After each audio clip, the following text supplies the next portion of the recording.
Bonjour. Bonjour. Salut. Ça va les gars? Bonjour.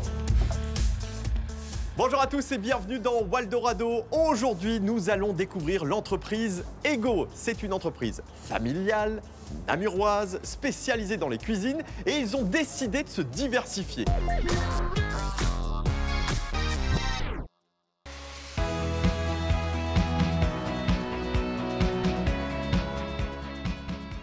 Frédéric Tamignot, bonjour.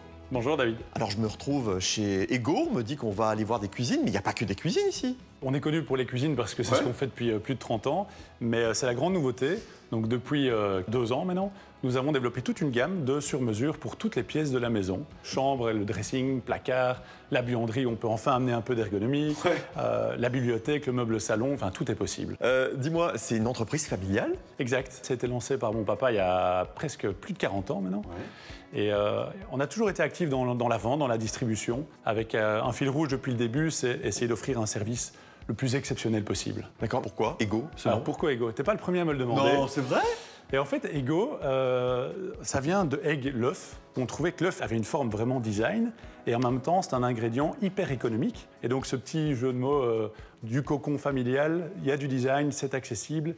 Et il y a aussi Ego avec un G, finalement c'est de la cuisine de ma vie, elle est unique. Donc voilà un peu l'histoire autour de la marque Ego. C'est toi qui es à l'origine du slogan? Non, le slogan, on a un spécialiste du marketing que vous verrez plus tard. D'accord, ok. Bon, dis-moi, la consommation des gens a un peu évolué, c'est le moins qu'on puisse dire. Comment vous avez réussi à vous repositionner? Alors ce qui a évolué, c'est vraiment le fait que l'habitat se rétrécit un peu partout, hein, les études le prouvent, et donc les séparateurs d'espace disparaissent. Et donc on commence à avoir une importance primordiale chez nos clients pour avoir de la cohérence dans le design, depuis la cuisine vers le salon qui est ouvert. Et c'est vraiment ça qui nous a inspiré dans cette diversification qu'on est en train de créer aujourd'hui. Fred, en termes de chiffres Ego, est-ce qu'on peut en connaître quelques-uns? Ego, je dirais que le chiffre le plus important, c'est sans doute 22 000, c'est le nombre de clients qui nous ont fait confiance l'année passée. Et le deuxième chiffre le plus important, c'est 650. Ce sont nos collaborateurs, ce sont nos monteurs partenaires, parce que c'est eux finalement qui rendent les choses possibles et c'est eux qui développent cette relation de confiance avec le client. Et c'est ça qui fait qu'on signe chez un cuisiniste, finalement, c'est cette relation avec le vendeur, le designer. On est bien d'accord. Alors, je sais que vous êtes en Belgique, dans pas mal de régions, même toutes les régions, mais également à l'étranger. Oui, on a démarré à sortir de la petite Belgique et donc on a développé un premier réseau là en Espagne, on a 12 magasins, ça va vraiment bien. Et on vient de se lancer également un peu plus loin à Dakar, au Sénégal, où en fait on a une fondation depuis 20 ans, fondation humanitaire. Okay. Et donc voilà, via, il y a eu un peu de demande et on a lancé notre premier magasin il y a quelques mois.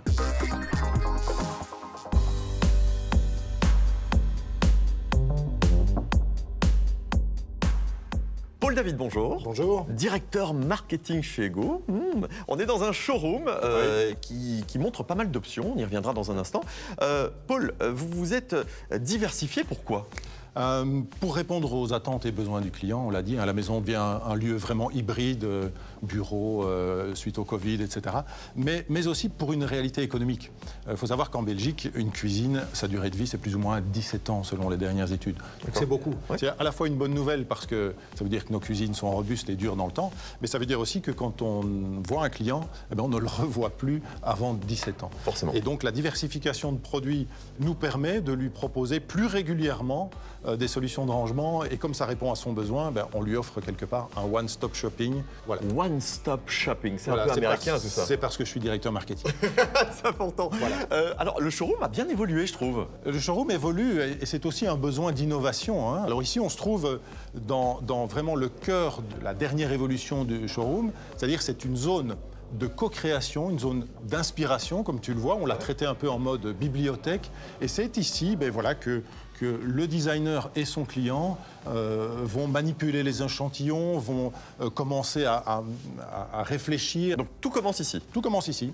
Comment vous arrivez à sentir la déco tendance, on va dire? Alors, ça, c'est une équipe spécialisée chez Ego, logée dans le bureau d'études, qui va scruter toutes ces tendances en visitant des grandes foires internationales, en scrutant les réseaux sociaux, c'est devenu extrêmement important, Pinterest, Instagram, on regarde ce que les gens like, on scrute les revues spécialisées, les magazines de déco, on lit les blogs, on processe, on mouline tout ça pour extraire ce qui est vraiment une tendance et pas juste une mode.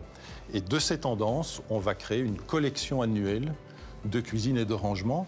D'accord. Est-ce que tu penses que les gens ont besoin du digital pour leur aménagement extérieur? De plus en plus, puisque ça fait partie de leur vie. Alors, pas du digital pour le digital, il faut que ce soit vraiment utile dans le parcours et dans l'expérience du client. Alors, il va commencer probablement à s'intéresser à nous sur Internet, et sur le site Ego, il va commencer, grâce à un outil de planification en ligne, à dessiner lui-même sa cuisine. C'est le premier contact, il va regarder un peu, il va consulter peut-être notre catalogue en ligne aussi pour s'inspirer, et puis son expérience va se prolonger ici, parce que voilà, comme tu le vois, on a besoin de toucher les échantillons, de regarder les matières, de voir comment elles s'assemblent. Une fois que le choix est fait, Oui. comment ça se passe au niveau de la fabrication de la cuisine? Est-ce que c'est fait en Belgique? C'est fait en Allemagne. Okay. On a opté pour la qualité et la robustesse allemande. C'est produit à 2-3 heures de route d'ici, donc c'est assez proche. C'est une usine extrêmement automatisée, extrêmement précise. Il faut savoir que chez Ego, il y a une qualité. On ne joue pas avec des gammes différentes. Donc c'est des charnières garanties à vie, c'est des coulisses en garantie. Donc voilà, c'est fabriqué en Allemagne à grande échelle, ce qui permet d'offrir un des meilleurs, si pas le meilleur rapport prix, qualité, design. Parfait. Paul, tu en parles super bien.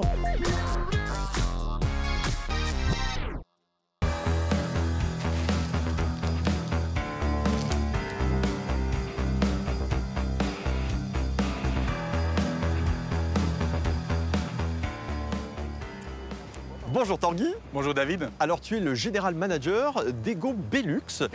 Il y a de ça quelques instants, j'étais en showroom. Nous voici maintenant devant deux grands bâtiments. Qu'est-ce qu'on fait à l'intérieur?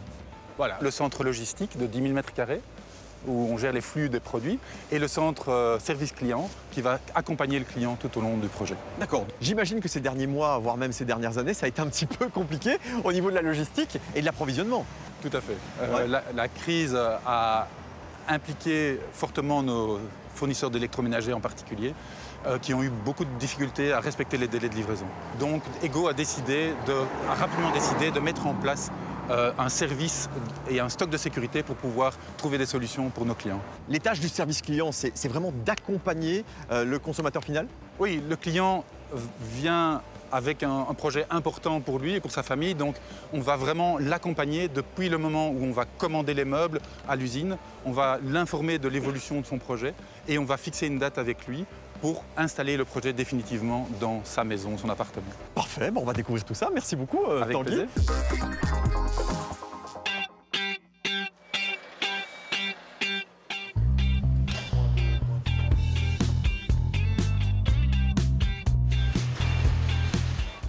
Bonjour Renato. Bonjour. Directeur logistique. C'est le premier que je rencontre. Alors dis-moi un petit peu, qu'est-ce qu'on fait ici? Alors ici, on fait en fait tout ce qui a à voir avec la logistique, Ouais, logique. Donc on réceptionne les camions de notre fournisseur, entre autres meubles et électro, et on regroupe le client sur un seul chariot. Des fois 2 ou 3 si c'est vraiment une très belle cuisine. Et on les stocke alors ici. Et puis un jour avant la livraison, on va aller chercher les électros qui se trouvent dans l'autre côté du bâtiment. On va regrouper le tout pour notre client afin de faire la livraison en une seule fois naturellement. Alors comment vous faites lorsqu'un meuble arrive un petit peu plus tard que l'électro ou l'inverse? Ah ouais. C'est compliqué, non? Ouais, ça c'est la complexité de notre travail en fait. Mais Ego a développé une application qui fait en sorte qu'à chaque instant, on sait voir tous les éléments de la cuisine et voir qu'est-ce qui nous manque exactement. Alors je me disais que le bâtiment avait l'air très très grand, Oui. mais quand on est à l'intérieur, le moindre espace est utilisé. Hein. Ah oui, oui, le moindre espace. Et là, on est encore en période creuse, donc je peux vous dire que quand c'est le pic, il faut déjà aller trouver de la place, quoi. Ouais. Combien de cuisines vous livrez par jour? Ça varie entre 60 et 70 dans les périodes, on va dire, plus creuses comme aujourd'hui. Mais quand on est dans une période de pic, après Batibo par exemple, Ouais. on dépasse même les 100 cuisines par jour. À partir de quelle heure ça commence à grouiller de monde ici? Alors, grouiller de monde, c'est un grand mot parce qu'en fait, à 6 h du matin, il y a déjà certains de nos livreurs qui partent directement avec les camions qu'on a chargés la veille. Une autre partie charge leur camion pour partir vers entre 7 h et 8 h.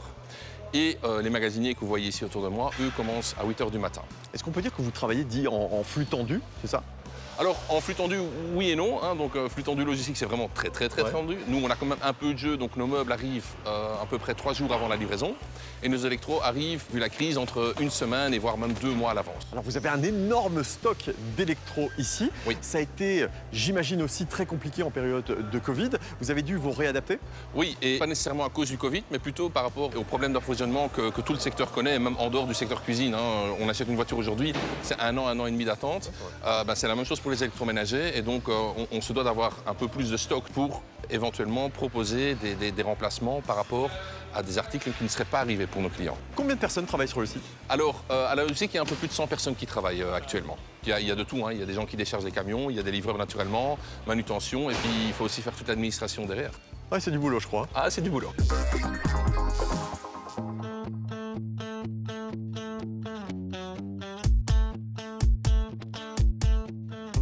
Alors Fred, on a vu, vous avez lancé tout un tas de services pour répondre aux demandes des clients. Il y en a un supplémentaire, c'est Ego à domicile.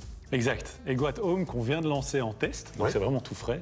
Le principe, c'est de se dire qu'il faut continuer encore à s'adapter à nos clients, et certains n'ont parfois pas le temps ou n'ont pas envie de venir en showroom et préfèrent avoir un designer qui vient à domicile avec sa mallette d'échantillon, avec son laptop, et avec tout, et on vient dessiner chez le client. Et c'est vrai que ça aide à comprendre un peu les flux dans la maison, d'où on vient, où on part, qui cuisine.